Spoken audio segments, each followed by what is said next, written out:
Si vous êtes une adepte du lissage brésilien, ou si vous êtes professionnel du cheveu, cette information est capitale. En 2024, plusieurs cas graves d'insuffisance rénale aiguë ont été recensés après l'utilisation de produits lissants. Dans chaque cas, les produits contenaient de l'acide glyoxylique. Cet ingrédient, souvent utilisé comme alternative au formol, se transforme dans l'organisme en cristaux d'oxalate de calcium. Résultat, douleurs, vomissements parfois dans les heures qui suivent. Cela peut provoquer des troubles rénaux très graves, nécessitant une hospitalisation en urgence. Pourquoi l'industrie cosmétique a-t-elle recours à l'acide glyoxylique? Ce composé est un antistatique, un régulateur de pH et surtout un agent lissant. Il modifie la structure chimique des cheveux pour les coiffer dans le style requis. L'acide est apparu dans les cosmétiques capillaires en remplacement du formaldéhyde, connu pour ses effets irritants, allergènes et cancérigènes. Au rayon capillaire, on retrouve l'acide glyoxylique dans une centaine de produits. Produits de lissage, masques, shampoings permettant de préserver la coloration. Quand l'ANSES demande une évaluation des dérives de l'acide glyoxylique,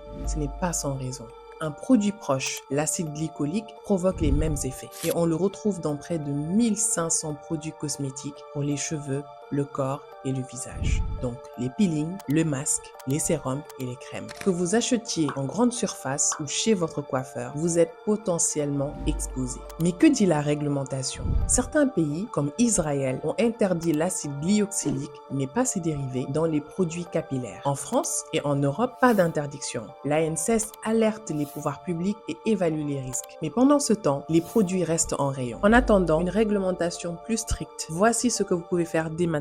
Vérifiez la composition de vos produits. Si vous trouvez glyoxylique acide, vérifiez s'il se trouve en fin de liste INC. Dans ce cas, il présente un risque minime. S'il fait partie du haut de la liste, on jette. Faites de même chez votre coiffeur. Vous avez le droit de savoir ce qui est appliqué sur vos cheveux. Si après un lissage brésilien, vous ressentez des douleurs abdominales ou lombaires, des nausées et des vomissements, contactez immédiatement un centre antipoison et consultez un médecin sans attendre. Ce que vous appliquez sur vos cheveux n'est jamais anodin. En tant que tricologue, je le constate chaque jour. Beaucoup de produits capillaires sont encore toxiques, irritants ou perturbateurs. Pas uniquement pour le cuir chevelu, mais pour l'ensemble de l'organisme. Sachez qu'il existe des alternatives naturelles à tous ces produits chimiques, plus respectueuses de votre santé et de votre cuir chevelu. Chez Tricozen, c'est exactement ce que je vais vous enseigner. Comprendre le cuir chevelu, le respecter et faire des choix éclairés. Abonnez-vous si vous êtes une professionnelle du cheveu ou simplement curieux ou curieuse d'en apprendre plus sur la santé capillaire.